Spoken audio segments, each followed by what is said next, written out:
I'm Abigail, 32 years old, and as I pull up to the grand estate where my sister Chelsea's wedding is taking place, my stomach tightens with a mix of dread and excitement. 3 weeks ago, I overheard her telling her bridesmaids that I had to borrow money just to make rent. She laughed when she said it, her voice dripping with pity and superiority. What Chelsea doesn't know is that I've been keeping a secret, one that's about to change everything. I adjust my outfit one last time before stepping out, ready to silence them all. Before I tell you how I silence my sister and her wealthy friends, let me know where you're watching from in the comments. Don't forget to like and subscribe if you want to hear more stories about family drama and sweet revenge. Growing up in the suburbs of Boston, Chelsea and I shared a bedroom with floral wallpaper and a window that overlooked our modest backyard.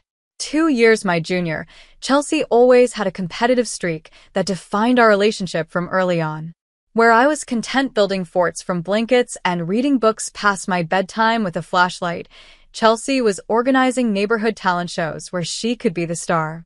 Our parents both worked hard to give us a comfortable middle-class life. Mom as a high school English teacher and Dad as an accountant at a local firm. We never lacked necessities, but luxuries were carefully budgeted. Chelsea seemed to resent these limitations from an early age. When I grow up, I'm going to have a huge house with a swimming pool and a closet just for shoes, she declared at age 10, flipping through a fashion magazine she'd convinced Mom to buy. I was more practical, more creative in my approach to life. While Chelsea begged for brand-name clothes and the latest gadgets, I was happy thrifting unique pieces and saving my allowance for art supplies and books. This fundamental difference shaped us into very different adults. After high school, Chelsea pursued business administration at an expensive private college, our parents stretching their finances thin to support her. I chose the state university with a scholarship to study graphic design and digital art. Chelsea viewed my choice as settling for less. She never said it directly, but her expressions when I announced my college plans said everything. State school? But don't you want the connections you'd make at a private college? She asked, twirling her hair around her finger. Daddy, can't you help Abby go somewhere better? Our paths diverged even further in our 20s. Chelsea landed a marketing job at a luxury brand through a connection from college. She quickly climbed the corporate ladder, her natural charm and ruthless ambition serving her well. I interned at design studios, worked freelance jobs, and slowly built my portfolio and reputation in the digital design world. My income fluctuated while Chelsea's steadily rose. At 27, Chelsea met Richard Williams, heir to a real estate development company and firmly established in Boston's social elite. Their relationship accelerated her transformation into a polished socialite, complete with highlighted hair, designer wardrobe, and membership at the city's most exclusive country club. The first Thanksgiving after Chelsea began dating Richard revealed how deep the divide between us had grown. She arrived at our parents' house in a brand new luxury SUV, wearing a cashmere sweater and diamond studs, carrying a bottle of expensive champagne from our favorite vineyard in Napa. Abby, you should let me take you shopping sometime, she said, eyeing my vintage dress. I know this amazing personal stylist who could really help you pull together a more professional look, especially if you're trying to attract better clients. I smiled tightly, swallowing the retort that formed instantly in my mind. My clients hire me for my creativity, not my wardrobe. Of course they do, sweetie. She patted my arm condescendingly. But first impressions matter in business. Richard always says presentation is 90% of success. Our mother changed the subject quickly, sensing tension. Chelsea, tell us about your trip to the Bahamas. The photos you posted looked incredible. And just like that, the conversation shifted to Chelsea's glamorous life, our parents hanging on every detail of the luxury resort and exclusive beaches. I sat quietly, picking at my food, feeling increasingly invisible. This pattern repeated at every family gathering. Chelsea showing up with expensive gifts, talking about exotic vacations and charity galas, while subtly undermining my achievements and choices. Abby's still doing her computer drawings. She'd explain to her friends if they asked about me, reducing years of professional design work to a childish hobby. What hurt most was seeing our parents' reactions. They'd always encouraged both of us equally in childhood, but now they seemed dazzled by Chelsea's apparent success. Dad proudly introduced her as my daughter, who works with luxury brands, while Mom displayed photos of Chelsea at society events on the mantle. When I landed a major project designing an interactive art installation for a museum, they responded with polite interest. When Chelsea was featured in a tiny local society page for attending a charity ball, they framed the article. I tried not to let it bother me. I loved my work, had good friends, and enjoyed my cozy apartment in a vibrant but not trendy neighborhood. My success might not have been as flashy as Chelsea's, but I was building something authentic and meaningful. At least, that's what I told myself on good days. On bad days, I wondered if maybe Chelsea was right, if I should have chosen a more lucrative, conventional path. Little did I know that Chelsea's disparaging comments and our family's subtle favoritism were just setting the stage for a betrayal that would push me to my breaking point.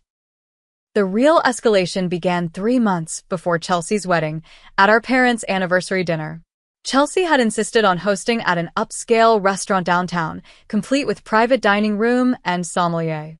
I arrived slightly late, having come directly from a client meeting, still dressed in my work clothes, a simple black dress, and flats. The private dining room buzzed with conversation when I entered. Chelsea had invited not just our parents, but also Richard's parents and several couples from their social circle. I immediately felt underdressed among the cocktail attire and flashy jewelry. "Abby, finally," Chelsea called out, waving from the head of the table. She looked flawless in a designer dress, her engagement ring catching the light as she moved her hand. "We were about to order without you." As I took the only remaining seat, beside an older woman I didn't know, Chelsea clinked her glass for attention. "Before we celebrate Mom and Dad's 30 years of marriage, Richard and I have an announcement." She gripped Richard's arm, her face alight with excitement. "We've set a date, June 12th at the Montgomery estate. Only 8 months to plan the wedding of the century." The table erupted in congratulations and questions about venues, dresses, and honeymoon destinations. I offered my sincere congratulations, even as I calculated the expense of being in my sister's wedding party, which I assumed was inevitable. As dinner progressed, I found myself seated near 3 of Chelsea's friends from her country club. They largely ignored me until one asked what I did for a living. "I'm a digital designer," I explained. "I create interactive art installations and user experiences for brands and cultural institutions." "How fascinating," said one woman, Heather, though her tone suggested otherwise. "Is that like making websites?" "Not exactly," I began, but Chelsea interrupted from across the table. "Abby makes those little animations you see on apps and stuff," she said dismissively. "Very creative, but not exactly stable. Right, sis?" Her friends laughed politely while I forced a smile. "Actually, I'm currently designing an interactive projection mapping installation for the reopening of the Contemporary Art Museum." "Sounds impressive," Richard's mother commented kindly. "It's a small project," Chelsea jumped in. "Abby's still building her portfolio." It wasn't a small project at all, but I didn't correct her. Later, while getting drinks at the bar, I overheard Chelsea talking to her friends. "I love my sister, but I wish she'd get a real job. She's 32 and still living like a college student in that tiny apartment. Mom and Dad worry about her all the time. At least she's artistic," one friend offered. "Not everyone can marry well." Chelsea laughed. "True. But can you imagine showing up to networking events in thrift store clothes?" I've tried to help her, but she's so stubborn. I slipped away before they noticed me, hurt burning in my chest. My apartment wasn't tiny. It was cozy and filled with art and books I loved. My clothes weren't from thrift stores. They were carefully selected for comfort and practicality. And my parents had never expressed worry about my career directly to me. The weeks following the dinner brought a flurry of wedding planning activities. As expected, Chelsea asked me to be a bridesmaid, along with 6 of her society friends. "I found the perfect bridesmaid dresses," she announced during our first brunch meeting. She pulled up a photo on her phone of a silk designer gown. Only $800 each, which is a steal from Marquesa. The other bridesmaids cooed appreciatively while I nearly choked on my mimosa. $800 was my grocery budget for 2 months. Chelsea, that's a bit out of my price range right now, I said quietly. She frowned. It's my wedding, Abby. Can't you just make it work? Everyone else is fine with it. Everyone else had trust funds or executive husbands. I didn't say this aloud. I'll figure something out, I promised, mentally calculating which projects I could accelerate to cover the expense. But the dress was just the beginning. There was the bachelorette weekend in Miami, estimated cost, $2,000. The bridal shower I was expected to co-host, another $1,000. Wedding gifts, hair, makeup, shoes. The list seemed endless. I might have managed it all if disaster hadn't struck. My biggest client, a tech startup I'd been creating an immersive brand experience for, suddenly lost their funding and had to cancel our contract. The project represented 60% of my expected income for the quarter, and they could only pay me for the work completed so far, about a third of the total fee. Suddenly, I was facing not just wedding expenses, but basic living costs with a severely depleted bank account. I picked up small freelance jobs quickly, but payment terms meant I wouldn't see that money for at least 30 days. My rent was due in 10. After sleepless nights weighing my options, I swallowed my pride and called Chelsea. She answered on the fourth ring, sounding distracted. Hey, Chelsea, do you have a minute to talk about something important? I'm actually heading into a dress fitting. Can it wait? I closed my eyes, gathering courage. Not really. I'm in a tough spot financially. A major client canceled a project unexpectedly, and I'm short on rent this month. I was wondering if I could borrow $2,000 just until my other invoices get paid. I promise I'll pay you back before the wedding. Silence stretched over the line. You need money?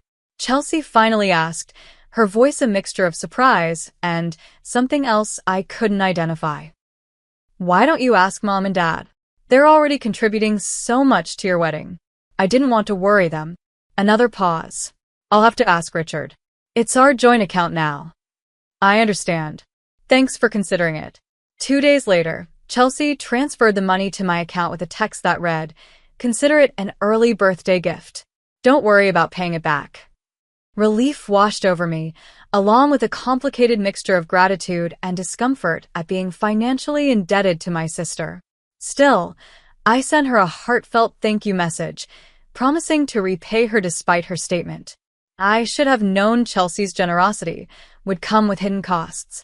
A week later, I arrived early to help set up for the bridal shower at the country club. As I approached the private room, I heard Chelsea's distinctive laugh, followed by my name. Abby actually asked me for money last month to make rent, she was saying. $2,000. Can you imagine? 32 years old and can't pay her own bills. What did you do? Someone asked. I gave it to her, of course. She's my sister. But Richard was not happy. He said I need to stop enabling her poor life choices. Will she still be in the wedding? Those dresses aren't cheap. I told her she could borrow money for the dress too if needed. What else can I do? I can't have mismatched bridesmaids. I stood frozen outside the door, humiliation burning through me like acid. Chelsea had not only shared my private financial struggles, but twisted them to make herself look magnanimous while painting me as irresponsible. I pushed open the door, plastering a smile on my face, even as tears threatened. The room fell silent as I entered, 6 pairs of eyes watching me warily. Abby, Chelsea exclaimed too brightly. You're early. Clearly, I replied, my voice steadier than I felt. I busied myself arranging gift tables, pretending I hadn't heard every word. The shower proceeded with excruciating politeness, but I caught the pitying glances, the whispered comments behind manicured hands. By the time Chelsea opened her 30th gift, another crystal something or other she'd never use, I had retreated so far into myself I was barely present. That evening, I discovered the betrayal went beyond Chelsea's immediate circle. My phone buzzed with a message from a college friend who'd somehow heard about my financial problems through a mutual acquaintance connected to Chelsea. She was offering to help me find a more stable job at her company. Chelsea had broadcast my temporary setback throughout her social network, our family friends, and possibly to our parents, though they hadn't mentioned it directly to me. I sat in my apartment that night, surrounded by my artwork and the tools of my profession, and made a decision. The relationship with my sister as it stood was toxic, draining my self-worth and undermining my confidence. Something had to change, and with Chelsea's wedding approaching, I knew exactly how to make that change happen. But first, I needed to secure my own success on my own terms. What Chelsea and my family didn't know, what I had deliberately kept quiet about even before the financial setback, was that I'd been working on a breakthrough project for nearly 18 months. 3 years earlier, I had begun experimenting with combining traditional art techniques with cutting-edge digital technology, creating immersive experiences that bridged the physical and digital worlds. My portfolio contained increasingly sophisticated projects, small at first, then growing in scope and ambition. I designed interactive murals for a children's hospital that responded to touch and movement, bringing art to life for young patients. I'd created digital installations for music festivals that translated sound into visual landscapes in real time. My work had been written up in industry publications, though not the glossy magazines Chelsea might read. But my true passion project, the one I'd poured thousands of hours into developing, was something much bigger. I called it Threshold, an immersive art experience that used projection mapping, motion sensors, and custom software to create responsive environments that adapted to human presence and emotion. I'd built a small prototype using my savings, working nights and weekends in a rented studio space. The technology was innovative enough that I'd filed provisional patents, scraping together the legal fees by taking on extra freelance work.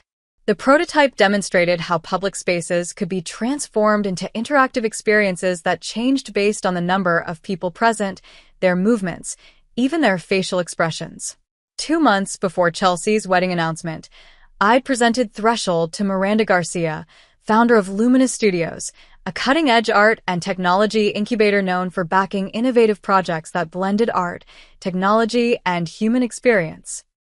Miranda had built Lumina from a small gallery into a major force in the digital art world, with locations in New York, San Francisco, and Tokyo.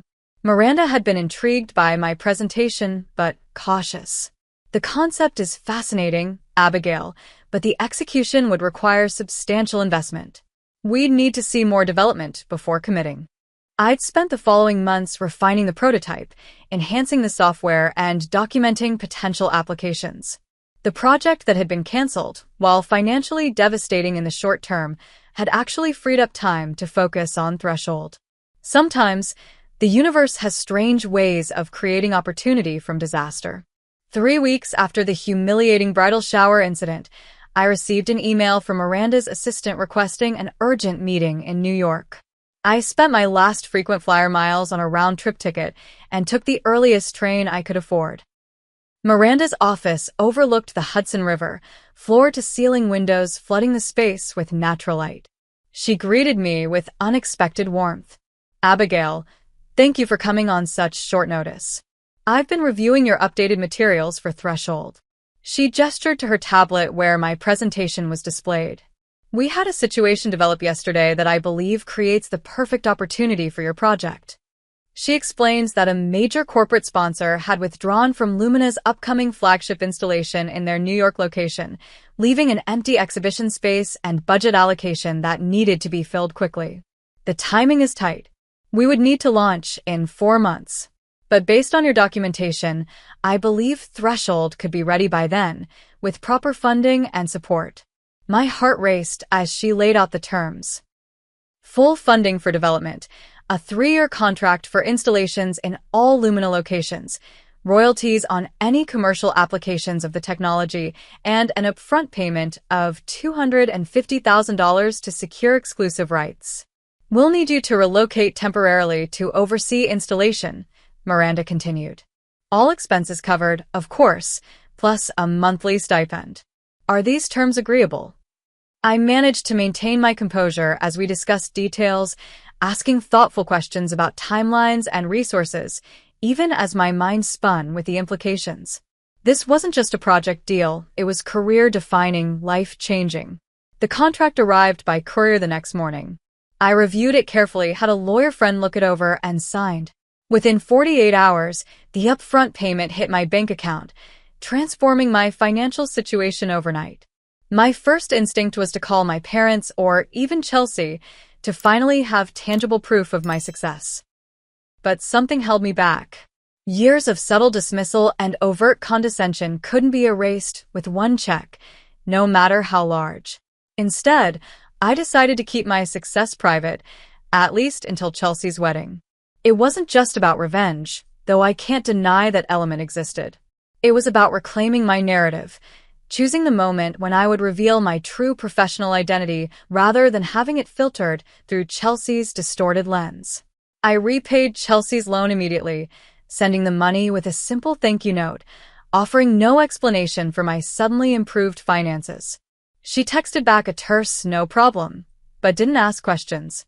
With my new financial freedom, I made careful preparations for the wedding. I commissioned a gown from Catherine Bailey, an up-and-coming designer whose work I'd admired. The dress would be sophisticated but understated, in a deep emerald silk that complemented my auburn hair. I chose subtle accessories, high quality but not flashy, designed to convey success without desperation. For transportation, I arranged to arrive in a vintage Aston Martin, a nod to our grandfather's love of classic cars, driven by a professional service. It would make a statement without seeming like an obvious attempt to overshadow the bride. I rented a suite at the same luxury hotel where the wedding party was staying, putting myself on equal footing with Chelsea's wealthiest friends. I scheduled appointments for hair, makeup, and a subtle spa treatment the day before. Each decision was calculated not to outshine Chelsea, but to neutralize her power to diminish me. I wasn't planning to announce my success or wave my contract around. Simply arriving as my best, most confident self would be statement enough for those who had bought into Chelsea's portrayal of me as her struggling, unstable sister. As the wedding approached, I threw myself into the Threshold project, working closely with Miranda's team to begin development. The intense focus helped channel my emotional energy into something productive rather than dwelling on Chelsea's betrayal. Each day brought new challenges and victories as the project took shape, reinforcing my confidence in my skills and vision. 1 week before the wedding, Miranda invited me to dinner at her penthouse apartment to discuss progress. Over perfectly cooked salmon and expensive wine, she shared insights from her own career journey. "I started Lumina when everyone said physical art spaces were dying," she said, refilling my glass. "My family thought I was throwing away my business degree on a hobby. My sister actually organized an intervention." I laughed in surprise. "Really? But you've been so successful." Miranda nodded. "Now they all claim they supported me from the beginning. That's how it goes. People rewrite history once you succeed." My sister told all her friends I couldn't afford rent. I admit it, the wine loosening my tongue. "She has no idea about Threshold or Lumina." "And you're not telling her before the wedding?" Miranda raised an eyebrow. "I thought about it, but no. I'm just going to show up as myself, successful on my own terms." Miranda raised her glass. "To showing up as yourself. Sometimes that's the most powerful statement you can make." As I left her apartment that night, I felt a sense of calm resolve replace the hurt and anger I'd been carrying. Chelsea's wedding was no longer a dreaded obligation, but an opportunity to reclaim my dignity. The countdown had begun. The morning of Chelsea's wedding dawned bright and clear, sunlight streaming through the curtains of my hotel suite. I stood at the window, watching workers make final preparations on the immaculate grounds of the Montgomery estate, where Chelsea had spared no expense to create her perfect day. In the months leading up to this moment, I'd rehearsed different scenarios in my mind. Sometimes I imagined a dramatic confrontation, calling Chelsea out publicly for her betrayal. Other times I considered simply not attending, leaving her to explain my absence. But ultimately, I'd chosen a path that felt true to who I was, not who Chelsea or her friends thought I was. As I sipped my coffee, my phone buzzed with a text from Madison, one of the more tolerable bridesmaids. Absolute chaos in bridal suite. Chelsea freaking about flowers. Glad you're getting ready separately. I smiled, grateful for my decision to prepare in peaceful solitude rather than amid the drama of the bridal party. My appointment with the stylist wasn't for another hour, giving me time to center myself and remember Chelsea's most cutting comments for motivation. Abby makes those little animations you see on apps and stuff. Very creative, but not exactly stable. She's 32 and still living like a college student in that tiny apartment. Abby actually asked me for money last month to make rent. $2,000. Can you imagine? Each remembered slight strengthened my resolve. Today wasn't about revenge, but it was about reclaiming my dignity and standing firmly in my truth. The stylist arrived precisely on time, followed by the makeup artist. I'd chosen a look that enhanced rather than transformed, hair swept into an elegant updo that showcased the natural highlights in my auburn hair, makeup that emphasized my green eyes and gave my skin a subtle glow. As they worked, I received increasingly desperate texts from the bridal party. Chelsea was in full meltdown mode over everything from the floral arrangements to a minor stain on the bridal suite carpet. I responded with brief, calming messages, playing my role as supportive sister while maintaining emotional distance. By early afternoon, I stood before the mirror in Catherine's creation, a masterpiece of understated elegance. The emerald silk draped perfectly, the color deepening my eyes and complementing my complexion. The cut was modern but timeless, showing off my figure without being provocative. Around my neck lay a simple pendant of raw emerald set in platinum, a gift to myself to commemorate the threshold contract. For a moment, doubt crept in. Was I being petty? Should I downplay my appearance to avoid creating tension on Chelsea's special day? Then I remembered Chelsea's laughter as she told her friends about my financial struggles, the casual cruelty with which she'd undermined my career for years. No, I decided. Showing up as my best self wasn't petty. It was necessary. The Aston Martin arrived precisely on schedule. The driver, professional and discreet, held the door as I slid into the butter-soft leather seat. We proceeded at a leisurely pace toward the Montgomery estate, its manicured grounds now filled with guests in formal attire making their way toward the ceremony site. As we approached the main entrance, I noticed heads turning, curious glances following the distinctive vintage car.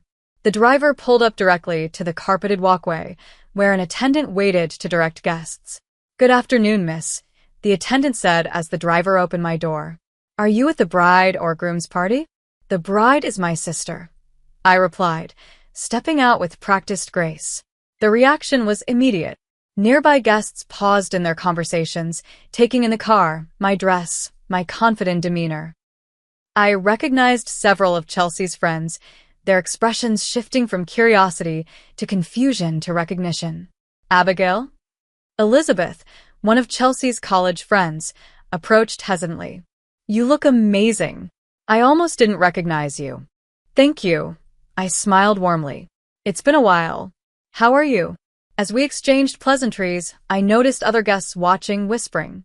Elizabeth's husband joined us, introducing himself with unexpected deference. More people drifted into our circle, including several who had been at the bridal shower where Chelsea had exposed my financial situation. The dynamic was subtly, but unmistakably different. Gone were the pitying glances and condescending smiles. Instead, I found myself the center of genuine interest and conversation. As I made my way toward the ceremony area, I overheard a familiar voice. Chelsea's maid of honor, Patricia, was standing with two other bridesmaids near a floral arrangement, partially hidden from the main path. "Wait until you see what she's wearing," Patricia stage whispered, her diamond earrings catching the light as she tossed her perfectly styled hair. "She asked Chelsea for money last month to make rent. Can you imagine showing up to your sister's wedding when you can't afford groceries?" "I heard she borrowed her dress," another bridesmaid added.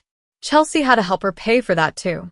I paused, just out of their sight line, a strange calm settling over me. In that moment, their pettiness seemed almost pitiable rather than hurtful. I stepped forward, directly into their line of vision. "Hello, Patricia. Catherine, Brianna. You all look lovely."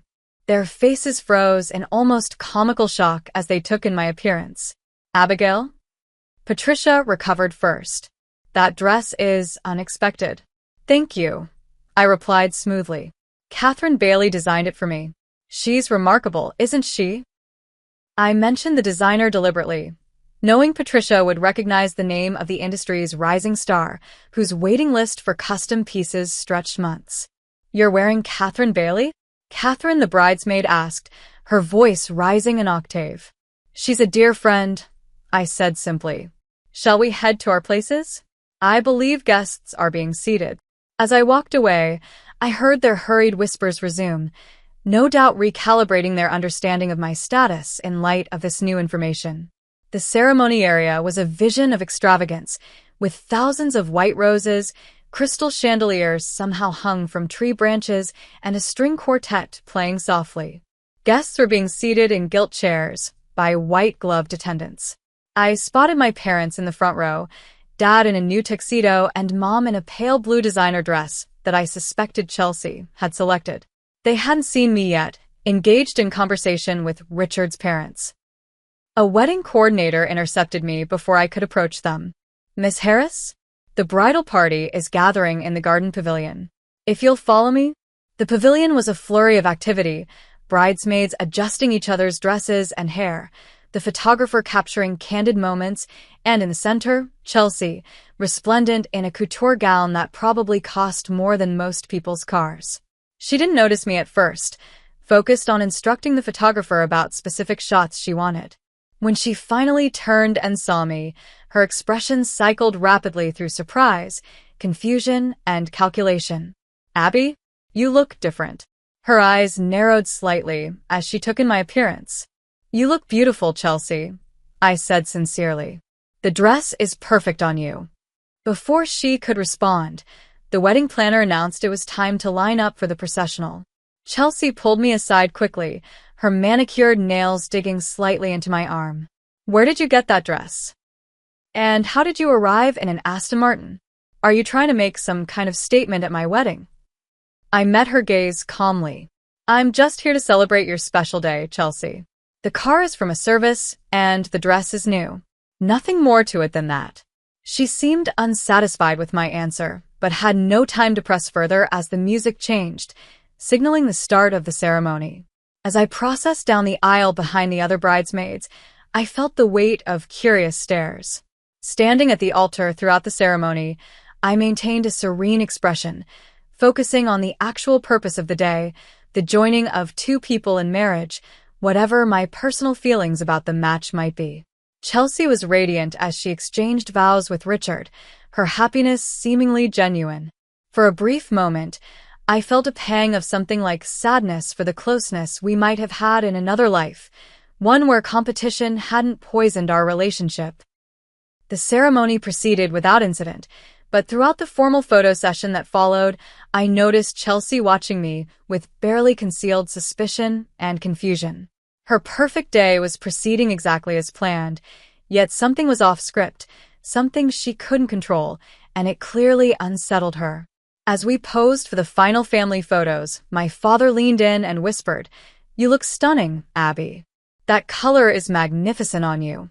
It was the most specific compliment he'd given me in years, and I treasured it even as I prepared for the reception, where the real confrontation would inevitably unfold.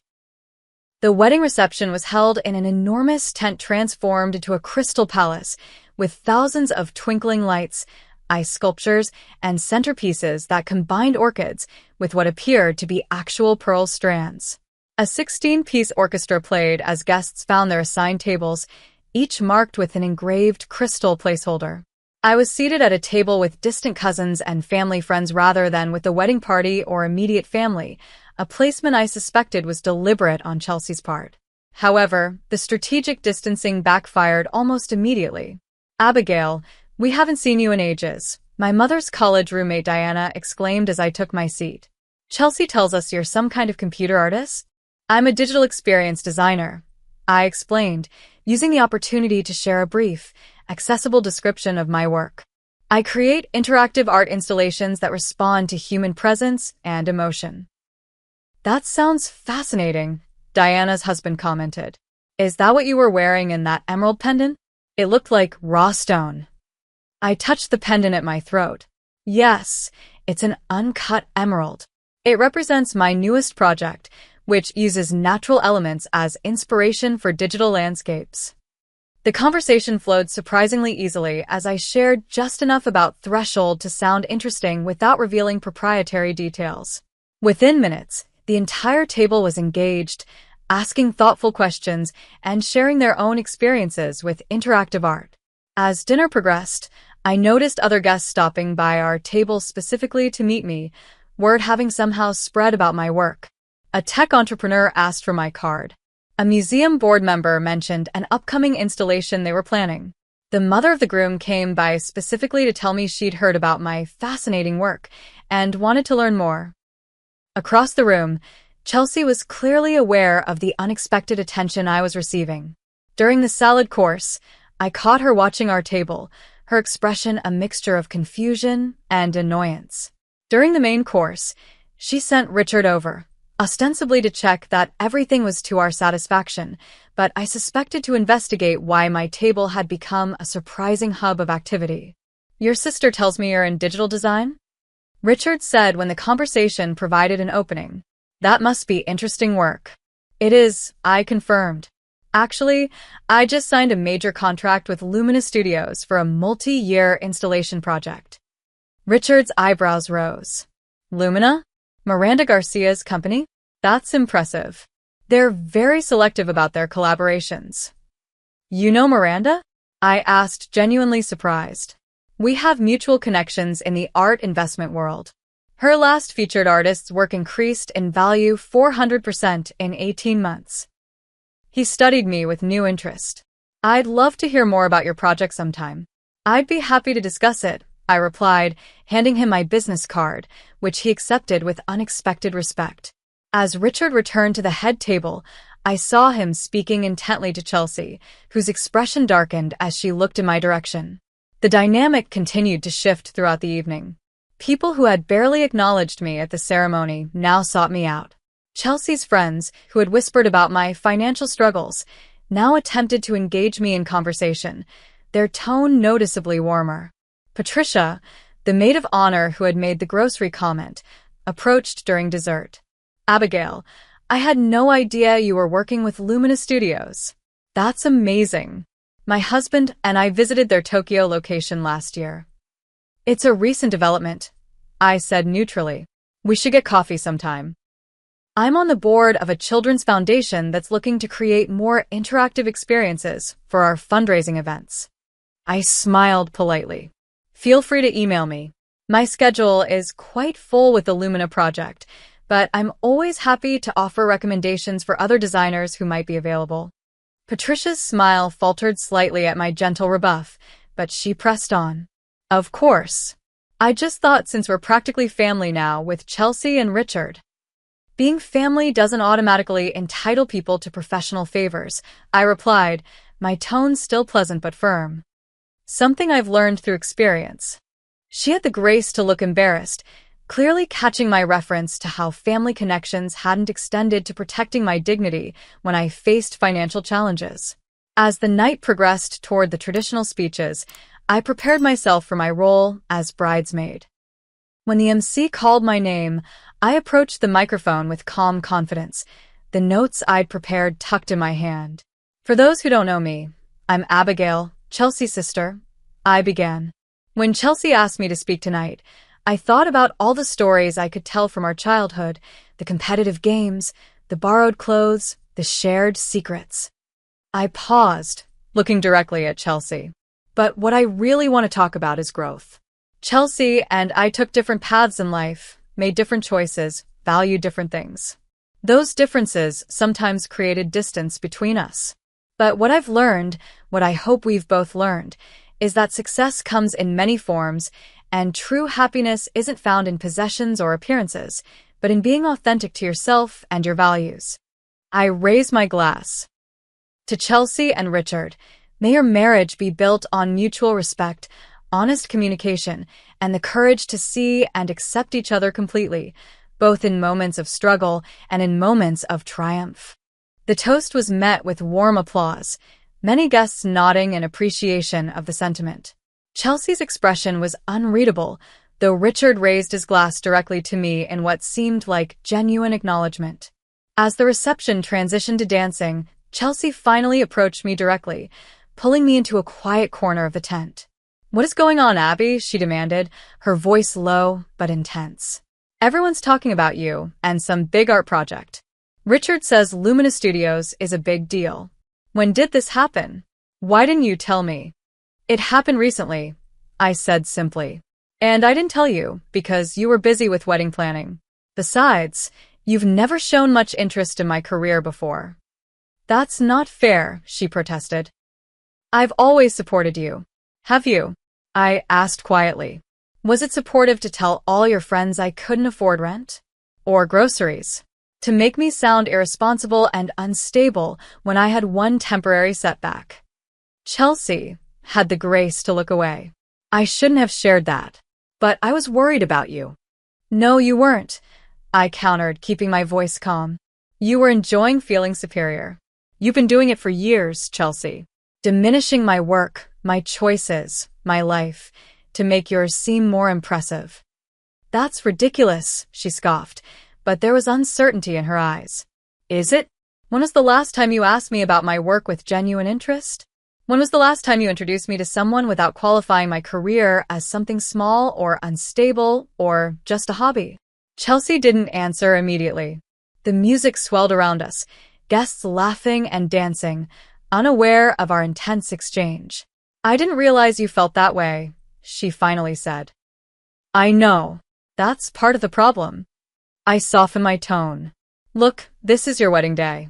I'm not here to create drama. I just wanted to be seen for once, really seen, not as your struggling sister, but as the successful professional I am." Chelsea studied me, something like realization dawning in her expression. "The dress, the car, the pendant, this was all planned, wasn't it? To make a statement. Not to overshadow you," I clarified. "Just to reclaim my own narrative." Before she could respond, Richard appeared, looking between us with concern. "Everything okay here?" "They're about to cut the cake." Chelsea hesitated, then plastered on her perfect smile. "Of course. Abby and I were just having a sister moment." As they walked away, I noticed Chelsea glance back at me, her expression thoughtful and perhaps a little sad. Something had shifted between us, but whether it was a breaking or a beginning remained to be seen. As the reception continued into the night, I found myself surrounded by unexpected conversations and connections. Richard's father, Lawrence Williams, a distinguished man with silver hair and kind eyes, sought me out specifically. "Ms. Harris, forgive the intrusion, but Richard mentioned your work with Lumina Studios. I've been an admirer of Miranda Garcia's vision for years." We fell into a surprisingly engaging discussion about the intersection of art and technology, Lawrence revealing himself to be knowledgeable and genuinely interested. Unlike many of Chelsea's friends who had suddenly discovered my existence, his curiosity seemed authentic rather than opportunistic. "You know," he said thoughtfully, "Richard has always had an interest in supporting innovative art. It's something we share, though he doesn't often get to explore it in his current role. Perhaps your project might spark that passion again." I considered this unexpected insight into my new brother-in-law. I had no idea Richard was interested in art. Chelsea never mentioned it. Lawrence smiled somewhat sadly. "There are many aspects of Richard that don't fit neatly into the society role he's assumed. Perhaps having you as a sister-in-law will allow him to reconnect with those interests." This conversation revealed a new dimension to consider, the possibility that Richard, like me, had aspects of himself that remained hidden or undervalued in Chelsea's curated world. Later, as I took a moment of quiet near one of the ornate floral arrangements, my mother appeared beside me, elegant in her designer dress, but with a hesitant expression I rarely saw. "You look beautiful tonight, Abby," she said softly. "That color always was perfect on you." "Thanks, Mom."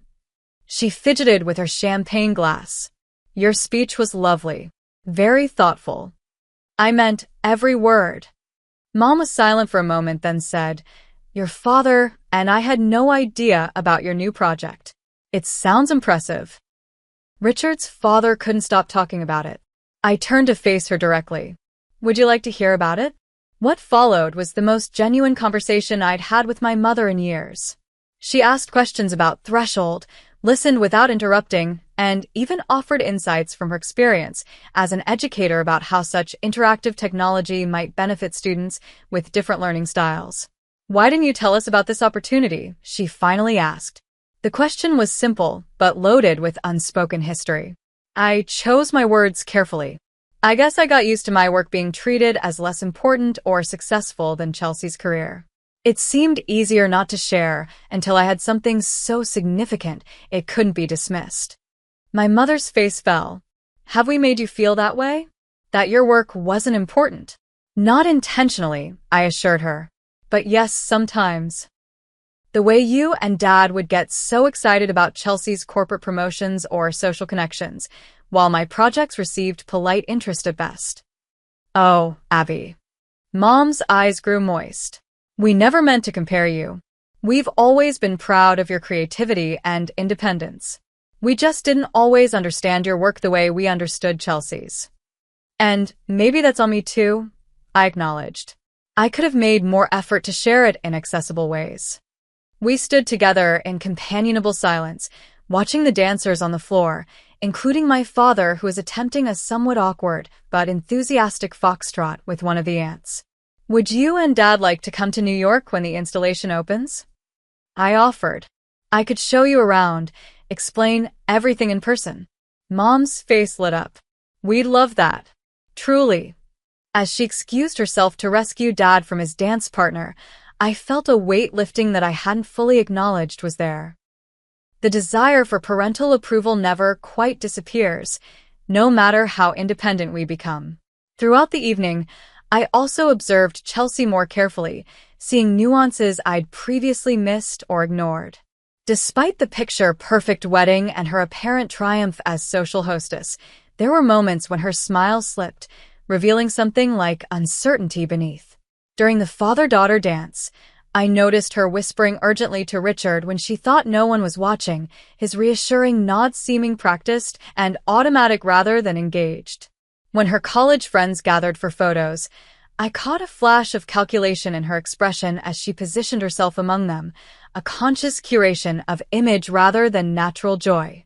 Most revealing was a moment I witnessed purely by accident. Stepping out for fresh air, I rounded a corner of the tent and saw Chelsea alone, checking her phone with fierce concentration, her face tight with what looked like anxiety. When she noticed me, she quickly tucked the device away and resumed her radiant bride persona, but not before I glimpsed what seemed like falling stock prices on the screen. These observations didn't erase the hurt of her betrayal, but they added complexity to my understanding of my sister. Perhaps her need to diminish me came from a place of insecurity rather than malice. Perhaps her perfect life wasn't as perfect as it appeared. As the reception neared its conclusion, I found myself in conversation with Gabriel, Richard's cousin and one of the groomsmen, a thoughtful architect whose genuine interest in design had made him one of the more pleasant members of the wedding party. I've been thinking about what you said in your toast, he remarked as we watched the last dancers on the floor. About success coming in many forms. That resonated with me. I'm glad. I was on track to be a corporate lawyer like my father, he confided. 3 years into a soul-crushing job at a top firm, I quit to pursue architecture. My family thought I was having a breakdown. I laughed in recognition. Let me guess, they've since taken credit for your success? Naturally. Now my father tells everyone he always knew I had a creative calling. Selective memory is a powerful thing. We shared a knowing smile, and in that moment of connection, I realized something important. The validation I'd been seeking all evening, the recognition of my worth and success, didn't actually need to come from Chelsea or even my parents. There were people who would see and value me authentically, without the distorting lens of family history or social competition. As the night drew to a close, Chelsea and Richard prepared for their grand exit, guests lining up with sparklers to send them off to their honeymoon. I joined the line, accepting a sparkler from an attendant. Chelsea paused as she passed me, breaking away from Richard momentarily to whisper in my ear, "We need to talk when I get back from Bora Bora." I nodded, neither agreeing nor refusing, simply acknowledging that yes, eventually, we would need to have a real conversation about our relationship and how to move forward. As I watched their car disappear down the estate's long driveway, sparklers illuminating the night around me, I felt a strange sense of liberation. I had come to the wedding expecting confrontation and perhaps vindication. I was leaving with something more valuable: perspective. My Aston Martin service arrived right on schedule. As I slipped into the back seat, I took one last look at the Montgomery estate, its windows still glowing with celebration. The evening had been transformative, but not in the way I'd anticipated. The silence I'd wanted to create wasn't about shocking Chelsea or her friends with my success. It was about silencing the critical voice inside myself that had for too long measured my worth through my sister's eyes. That voice was quiet now, replaced by something stronger and more authentic. Whatever came next with Chelsea, I would face it standing firmly in my own truth. The weeks following Chelsea's wedding brought a whirlwind of activity as I relocated temporarily to New York to oversee Threshold's installation at Lumina's flagship gallery. I threw myself into the work, collaborating with engineers, lighting designers, and programmers to bring my vision to life. 3 weeks after the wedding, the first media coverage of Threshold appeared in a prominent technology magazine, featuring an interview with Miranda and me about the project's innovative approach to responsive environments. The article included my photo and a brief bio emphasizing my background and previous work. 2 days later, my phone buzzed with a text from Chelsea. "Just saw the article in TechCurrent. Congrats. Call me when you have time." I let the message sit unanswered for several days, not out of spite, but because I genuinely needed space to process our relationship without her influence. When I finally did call, Chelsea answered on the first ring. "Abby, I was beginning to think you were ignoring me." "Just busy with the installation," I replied. "How is Bora Bora?" "Gorgeous, of course. Listen, I've been thinking about what happened at the wedding and things you said." I waited, giving her space to continue. "I didn't realize how I've been making you feel all these years. Richard actually pointed it out, said I talk about you like you're still a struggling college student, not a professional adult." It was surprising to hear Chelsea acknowledge this behavior, even more surprising that Richard had been the one to call it out. "It's been a pattern for a long time," I said simply. "I know that now, and I'm sorry, Abby. Truly. I think maybe I needed to feel like I was doing better than you to validate my own choices." The admission was more self-aware than I'd expected for my sister. We talked for nearly an hour, the conversation sometimes uncomfortable but more honest than we'd been with each other in years. Chelsea revealed pressures in her own life I hadn't fully appreciated: the constant stress of maintaining her social status, Richard's family's high expectations, and some concerning investments that weren't performing as expected. "Your life suddenly seemed so free in comparison," she admitted. "Following your passion, creating meaningful work, not answering to anyone." "It hasn't been easy," I reminded her. "There were plenty of sleepless nights wondering if I could pay my bills." "I know. And instead of supporting you through that, I used it to make myself feel superior. That was wrong of me." We ended the call with tentative plans to meet when she visited New York for a charity event the following month. It wasn't immediate reconciliation, but it was a start. As Threshold progressed toward its opening, my parents came to visit as promised. I gave them a private tour of the installation in progress, explaining the technology and concepts in ways they could understand and appreciate. "This is extraordinary, Abby," my father said, watching in wonder as the digital environment responded to his movements. "I had no idea this was what you meant by interactive design. This is art and science together." "We're so proud of you," my mother added, squeezing my hand. "We always have been, but I think we didn't always show it the right way." Over dinner that evening, we had a difficult but necessary conversation about the family dynamics that had hurt me. "We never meant to favor Chelsea," Dad insisted. "Her path was just more conventional, easier for us to understand and talk about. And maybe we worried more about you because your career seemed less secure," Mom added. That worry might have come across as lack of confidence in your choices. It did, I confirmed gently.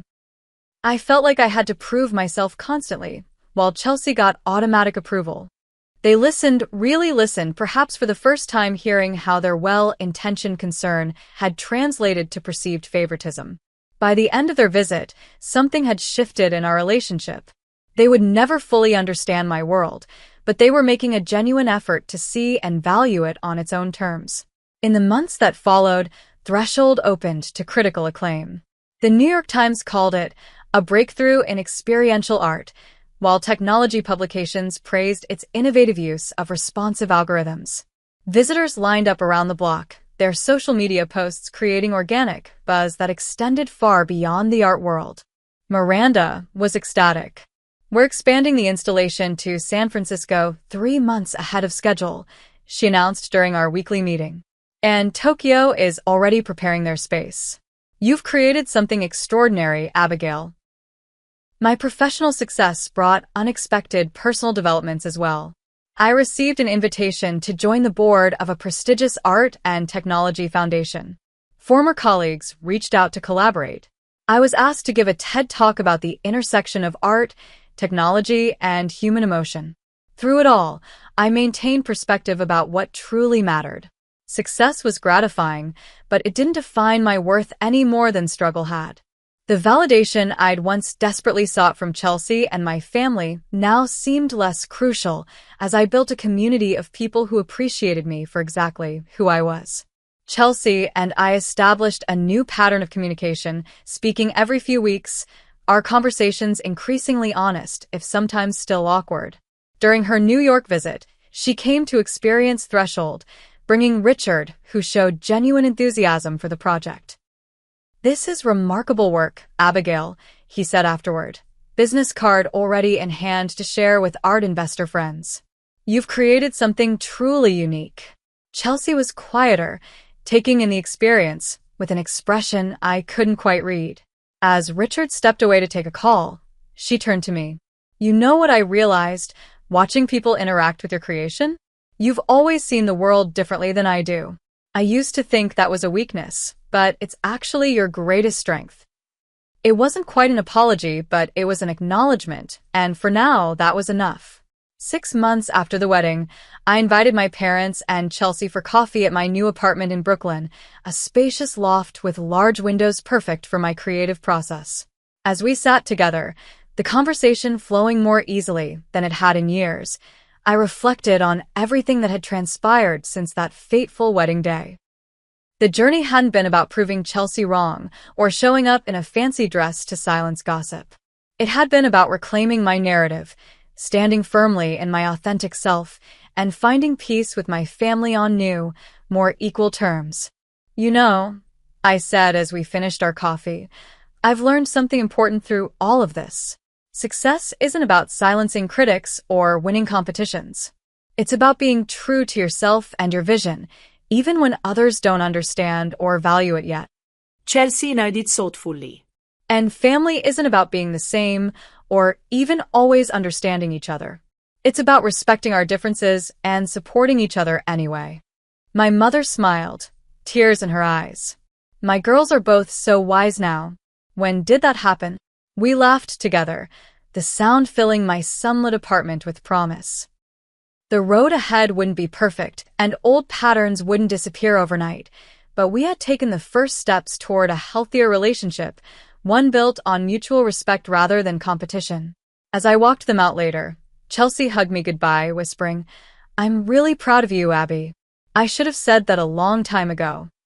The words warmed me, not because I needed her approval anymore, but because they signified growth for both of us. That evening, alone in my apartment, I opened my laptop to begin sketching concepts for my next project. The screen reflected my face, and I noticed something different in my expression, a quiet confidence that hadn't been there before. Sometimes, the most powerful statement isn't made with grand gestures or perfect revenge.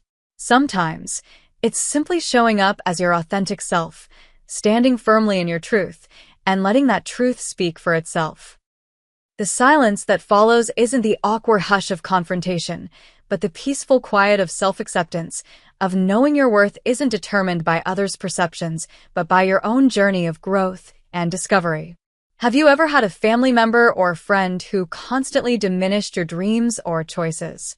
How did you handle it? Share your experiences in the comments below.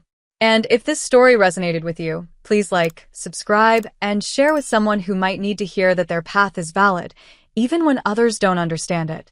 Thank you for listening to my story. And remember, true success isn't measured by others' approval, but by your own fulfillment and growth.